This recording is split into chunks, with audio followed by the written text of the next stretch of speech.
Bharat Ratna Baba Saheb doctor Bhimrao Ambedkar की 132वीं जयंती के अवसर पर निरसा के मैथन स्थित डीवीसी के प्रशासनिक भवन में बाबा साहब डॉक्टर भीमराव अंबेडकर के मूर्ति स्थापित किया गया, जिसका अनावरण मुख्य अतिथि के रूप में केंद्रीय राज्य मंत्री रामदास आठवले ने किया। मौके पर धनबाद सांसद और निरसा विधायक साथ डीवीसी के चेयरमैन मौजूद रहे। डीवीसी के चेयरमैन हाउस में केंद्रीय मंत्री और सीआईएसएफ के जवानों ने गार्ड ऑफ ऑनर दिया। अपने संबोधन में मंत्री रामदास आठवले ने कहा, मैथन डैम एक टूरिस्ट प्लेस है, इसलिए बाबा भीमराव अंबेडकर की प्रतिमा चार दीवारी के अंदर नहीं, डैम किनारे खुले आसमान के नीचे होनी चाहिए, ताकि लोग बाबा भीमराव अंबेडकर को देख प्रेरणा मिलता रहे। वहीं राहुल गांधी के बारे में पूछा गया, उन्होंने चुटकी लेते हुए जवाब दिया कि हमारा देश खतरे में नहीं है। नरेंद्र मोदी के नेतृत्व में देश बहुत ही अच्छे तरीके से चल रहा है। आगामी 2024 चुनाव में हम सभी 350 सीट से ऊपर जीत कर आएंगे।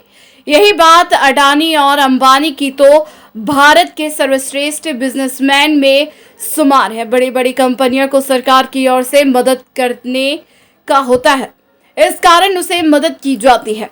मोदी जी का इन सभी बिजनेसमैन से कोई संबंध नहीं है।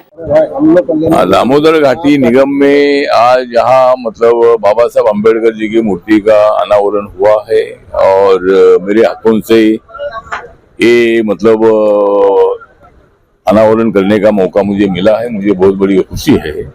आज बाबा साहब अम्बेडकर जी की 132वीं जयंती है और पूरे देश भर में, दुनिया भर में बाबा साहब की जयंती मनाई जा रही है। बाबा साहब ने जो लोकतंत्र दिया है, ये बहुत बड़ा लोकतंत्र है और बाबा साहब ने दिया हुआ संविधान ये बहुत ही बढ़िया संविधान है। समानता पर आधारित संविधान है, मानवता पर आधारित संविधान है, सोशल जस्टिस के साथ साथ इकोनॉमिकल जस्टिस देने वाला संविधान है और इसलिए बाबा साहब अम्बेडकर जी की चर्चा पूरे देश भर में होती है।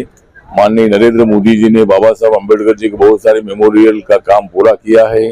26 अलीपुर रोड में एक बहुत ही सुंदर स्मारक बनाया गया है, जहां से बाबा साहब ने संविधान लिखा था। जनपद रोड पर डॉक्टर अंबेडकर इंटरनेशनल सेंटर को बनाया है। मुंबई में हिंदू मिल की जगह पर बाबा साहब का 1200 करोड़ का एक मेमोरियल बन रहा है। वहाँ 450 फीट का बाबा साहब का स्टैचू बन रहा है। इसी तरह बहुत सारे काम नरेंद्र मोदी जी ने किए हैं और बाबा साहब अम्बेडकर जी देश के एकता के प्रतीक है, अखंडता के प्रतीक है और इसीलिए बाबा साहब को आज मैं उनको स्मरण करता हूं और उनके विचारों को आगे ले जाने की कोशिश हम करते रहेंगे। बोलना उनको बोलने दो, लेकिन देश खतरे में नहीं है, संविधान खतरे में नहीं है और राहुल गांधी भी खतरे में नहीं है। यहाँ कोई खतरे में नहीं है, लेकिन राहुल गांधी जी आरोप करते रहते हैं और जो आरोप करना है वो करते रहे। नरेंद्र मोदी जी विकास का काम करते रहेंगे और 2024 का जो चुनाव है, इस चुनाव हम कौन सी भी हालत में जीतने वाले हैं। हमारी एनडीए को 350 से ज्यादा सीटें मिलेगी और हम सत्ता में आएंगे। कोई आवश्यकता नहीं है। अदानी के मामले में बाहर के किसी कंपनी में टिप्पणी करना ठीक नहीं है और जॉइंट पार्लियामेंट्री कमेटी की मांग जो कांग्रेस पार्टी के, उससे हम सहमत नहीं है और नरेंद्र मोदी जी का और अदानी का कोई संबंध नहीं है। अदानी एक उद्योगपति है, जिस तरह टाटा है, बिरला है, मफतलाल है, रिलायंस वाले अनिल अंबानी है, मुकेश अंबानी है, तो बड़ी बड़ी कंपनियां देश भर में काम करती है, एम्प्लॉयमेंट क्रिएट करती है।